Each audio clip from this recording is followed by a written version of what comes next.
Setelah kepergian misterius Syamsuddin Tabrizi, Rumi mengalami masa krisis batin yang dalam. Ia tenggelam dalam kesedihan, sering terlihat berjalan sendiri di jalan-jalan Konya, menangis, bermeditasi, atau tiba-tiba menari dalam ekstasi zikir. Namun, dari luka mendalam itu, justru lahir cahaya. Rumi tidak membiarkan kehilangan itu menjadi keputusasaan, melainkan menjadikannya kekuatan kreatif dan spiritual luar biasa. Ia mulai menyampaikan isi jiwanya dalam bentuk puisi. Satu demi satu, bait-bait syair tercurah dari hatinya seperti air dari mata air yang tak pernah kering. Banyak dari puisi tersebut dikumpulkan dalam Diwan Syamsi Tabrizi, kumpulan puisi untuk Syams dari Tabriz, sebuah karya besar yang mencerminkan rasa cinta, kerinduan, ekstasi, dan pencarian ilahi. Dalam bait-baitnya, Syams seringkali menjadi simbol cinta Tuhan itu sendiri. Aku mencari Syams di jalanan dan langit, tapi kutemukan dia di dalam hatiku sendiri. Dalam fase ini, Rumi mulai dikenal bukan hanya sebagai ulama atau sufi, melainkan juga sebagai penyair mistik terkemuka. Gaya puisinya tidak biasa bagi tradisi keilmuan ortodoks saat itu. Ia menggunakan metafora anggur, cinta, musik, dan tarian untuk menggambarkan hubungan antara manusia dan Tuhan, yang seringkali dianggap tidak lazim oleh kalangan konservatif. Setelah kehilangan Syams, Rumi menemukan sosok baru yang tidak menggantikan Syams, tetapi menjadi mitra spiritual dan murid yang setia, Hisamuddin Halabi. Ia adalah seorang sufi muda dari Konya yang sangat mengagumi Rumi dan selalu hadir dalam majelisnya. Hisamuddin melihat bahwa Rumi memiliki kekuatan batin dan imajinasi spiritual yang luar biasa. Ia mendorong Rumi untuk menuangkan ajarannya ke dalam bentuk karya tertulis yang sistematis. Ia berkata kepada Rumi, "Wahai Maulana, jika engkau menuliskan semua yang kau katakan dalam bahasa syair, dunia akan memiliki karya yang tak ternilai." Dorongan itu membuahkan hasil. Rumi mulai mendiktekan baris demi baris puisi kepada Hisamuddin. Proses ini berlangsung secara lisan. Rumi tidak menulis sendiri, tetapi berjalan, menari, atau berzikir, lalu mendiktekan kata-katanya, seringkali dalam keadaan ekstasi kepada Hisamuddin yang menuliskannya dengan cermat. Dari sinilah lahir Masnawi Al-Maknawi, karya agung yang kemudian dikenal di seluruh belahan dunia dan tak lekang oleh zaman. Karya besar Masnawi ditulis dalam bentuk puisi berirama, dan terdiri dari 6 jilid yang masing-masing memuat ribuan bait syair. Totalnya lebih dari 25.000 bait. Karya ini memadukan kisah-kisah simbolik, tafsir spiritual atas ayat-ayat Al-Quran, perumpamaan sufistik, dan petunjuk moral dalam gaya yang sangat memukau. Beberapa tema utama dalam Masnawi meliputi cinta ilahi sebagai inti hubungan manusia dengan Tuhan, peleburan ego atau fanak sebagai syarat makrifat, pentingnya guru ruhani dalam perjalanan menuju hakikat, kisah-kisah simbolik untuk menyampaikan hikmah tersembunyi, konflik antara bentuk lahir dan makna batin dalam agama. Contoh bait terkenal dalam pembukaan Masnawi. Dengarlah seruling bambu, bagaimana ia menceritakan kisah perpisahan. Ia berkata, "Sejak aku dipotong dari tanah asal, ratapan ini mengalir dari dadaku." Seruling di sini adalah simbol ruh manusia yang dipisahkan dari sumber ilahiyah. Ratapannya adalah kerinduan abadi terhadap Tuhan. Penulisan Masnawi tidak berlangsung dalam waktu singkat. Rumi menyusun karyanya selama lebih dari 10 tahun. Hisamuddin Halabi tetap menjadi juru tulis setia sepanjang proses itu.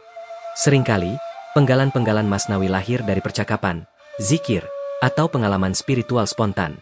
Tidak jarang pula Rumi menyisipkan kisah rakyat, cerita hewan, atau simbol dari mitologi lokal, lalu memberinya makna sufistik yang dalam. Konteks sosial juga memengaruhi isi Masnawi. Anatolia pada saat itu sedang menghadapi tantangan besar, perpecahan politik, invasi Mongol, dan krisis spiritual. Rumi merasa bahwa manusia memerlukan panduan bukan hanya secara hukum syariah, tetapi juga dalam dimensi hati. Masnawi menjadi jawaban atas kebutuhan itu, sebuah jalan tengah antara syariat dan hakikat, antara hukum dan cinta. Masa transisi pasca kepergian Syams bukanlah akhir dari perjalanan Rumi. Justru dalam kehilangan itulah, ia mencapai puncak kedewasaan spiritual dan intelektualnya. Bersama Hisamuddin Halabi, ia melahirkan karya-karya yang menjadi warisan tak ternilai bagi dunia Islam dan kemanusiaan secara luas. Masnawi Al-Maknawi bukan sekadar puisi. Ia adalah petunjuk spiritual, kitab cinta, dan jembatan antara manusia dan Tuhannya. Dari kedalaman kesedihan, Rumi mengubah rasa menjadi makna. Ia menunjukkan kepada dunia bahwa luka bisa menjadi ladang cahaya, dan kehilangan bisa menjadi gerbang menuju keabadian.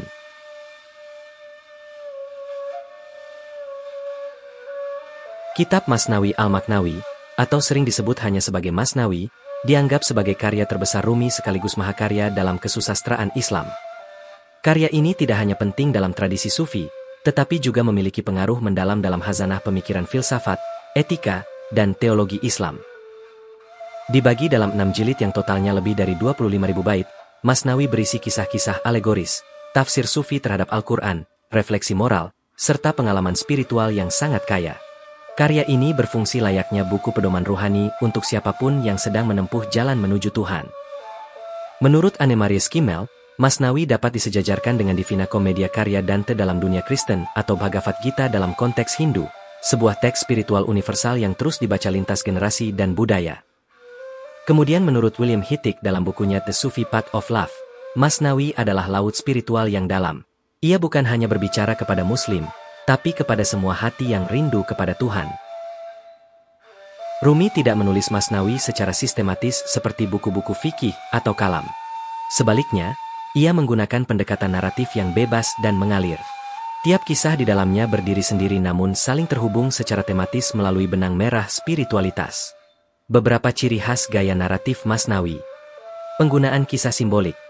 Hewan, benda mati, bahkan tanaman bisa berbicara dan menyampaikan hikmah. Metafora cinta dan kehilangan. Simbol cinta manusia menjadi lambang cinta ilahi. Dialog dan monolog batin. Banyak bait ditulis dalam bentuk percakapan, menciptakan suasana reflektif. Campuran antara humor, kritik sosial, dan kedalaman mistik. Contoh kutipan simbolik dari jilid pertama. Engkau adalah tambur kosong yang berbunyi hanya ketika dipukul. Tetapi Tuhan tidak memukul, Dia meniup rohnya ke dalammu. Kutipan ini menunjukkan bagaimana Rumi mengubah benda sehari-hari menjadi simbol spiritual yang kuat. Tema-tema sentral dalam Masnawi. Cinta ilahi sebagai inti kehidupan. Tema paling sentral dalam Masnawi adalah cinta ilahi. Bagi Rumi, cinta bukan sekadar emosi, tapi energi kosmis yang menggerakkan seluruh semesta. Ia berkata, agama kita adalah agama cinta. Tuhan adalah cinta. Siapapun yang hidup dengan cinta, hidup dalam Tuhan. Dalam pandangan Rumi, cinta adalah sarana penyatuan antara makhluk dan sang holik. Cinta membersihkan ego dan membawa jiwa kembali pada asalnya. Fanak dan bakok, melebur dalam Tuhan. Rumi menekankan pentingnya fana, lenyapnya diri dalam Tuhan, sebagai langkah untuk mencapai bakok, keabadian bersama Tuhan. Ia mengajarkan bahwa untuk mengenal Tuhan, seseorang harus mati sebelum mati, yakni mematikan egonya sebelum kematian jasad. Buang egomu, dan kau akan melihat cahaya Tuhan, sejelas mentari pagi. Pencarian dan perjalanan ruhani. Rumi menggambarkan hidup sebagai perjalanan spiritual. Ia memakai kisah Musa, Yusuf, Iblis, bahkan cerita fabel seperti kucing dan tikus untuk menjelaskan rintangan dalam pencarian ruhani. Jalan itu tidak mudah, penuh cobaan, tapi penuh makna. Seperti bait dalam pembukaan Masnawi. Kami adalah seruling yang merintih. Tiupan ilahi mengalir melalui lubang luka kami. Kritik terhadap formalisme. Meski Rumi adalah ulama yang faqih, ia tidak segan mengkritik sikap kaku para ahli syariah yang hanya berpegang pada lahiriah agama. Dalam Masnawi, ia menegaskan pentingnya makna batin, hakikat, dibanding sekadar bentuk luar, syariat. Jangan hanya membaca ayat dengan lidahmu. Baca pula ayat-ayat yang ditulis di hatimu. Setelah wafatnya Rumi, Masnawi dijadikan kitab utama dalam tarekat Maulawiyah dan menjadi bagian dari kurikulum spiritual. Banyak sufi dari abad ke-14 hingga ke-20 menjadikan Masnawi sebagai referensi dalam membimbing muridnya. Beberapa ulama besar seperti Abdurrahman Jami, Bahauddin Walad II, putra Rumi, dan Syekh Ahmad Sirhindi, Mujadid Al-Ftani, semuanya memuji kedalaman dan keindahan Masnawi. Bahkan, di madrasah-madrasah Persia dan Anatolia, karya ini dibaca layaknya kitab klasik lain, berdampingan dengan karya-karya Imam Ghazali dan Ibnu Arabi. Masnawi Al-Maknawi bukan hanya sekumpulan syair. Ia adalah petunjuk menuju Tuhan, simbol dari pencarian manusia terhadap makna terdalam kehidupan. Rumi tidak mengajarkan dogma, tapi mengajak berdialog, merenung, dan mencintai. Dalam dunia yang sering terjebak dalam formalitas agama, Masnawi hadir sebagai pelita dari batin, jalan cinta yang melampaui kata. Jika ruh Rumi adalah samudera, maka karya-karyanya adalah ombak yang menyeberangi abad. Ia tidak hanya bicara kepada murid-muridnya di Konya, tetapi juga kepada hati manusia dari Damaskus hingga Delhi, dari Istanbul hingga California. Dalam puisi, ia melampaui batas bahasa dan zaman, menjadi suara yang menggetarkan jiwa siapapun yang rindu kepada Yang Maha Cinta. Selain Masnawi Al-Maknawi, karya-karya Rumi yang lainnya adalah Diwani Syamsi Tabrizi, nyanyian cinta yang membakar. Jika Masnawi bersifat didaktis dan sistematis, karya Diwani Syamsi Tabrizi adalah ledakan emosi dan cinta yang membuncah, puisi yang ditulis Rumi dalam euforia ekstase setelah bertemu dengan Syamsi Tabrizi. Kitab ini diberi nama Diwani Syamsi Tabriz, karena Rumi menisbahkan karyanya ini bukan kepada dirinya, tapi kepada gurunya, sebagai bentuk cinta tertinggi. Aku Rumi, tapi namaku kutanggalkan. Kini, aku hanya bayangan dari Syams. Karya ini terdiri dari lebih dari 40.000 bait dalam berbagai bentuk, ghazal, rubai, dan kasidah. Isinya adalah cinta, bukan cinta biasa, tapi cinta ilahiyah yang membuat orang menari dalam kegilaan, menangis dalam cahaya. Di sini, Rumi menyatakan hal-hal yang dalam, dengan bahasa yang mendobrak. Agama dan kekafiranku kini telah sirna, dalam cinta aku hanyut dan tenggelam. Diibaratkan, karya ini bukan ditulis dengan pena dan tinta, tetapi dengan air mata dan darah. Sebuah catatan cinta yang meruntuhkan tembok-tembok rasionalitas.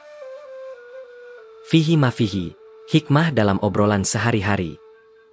Berbeda dengan Masnawi dan Diwan, karya Fihi mafihi adalah kumpulan prosa, transkrip ceramah dan percakapan Rumi dengan murid-muridnya.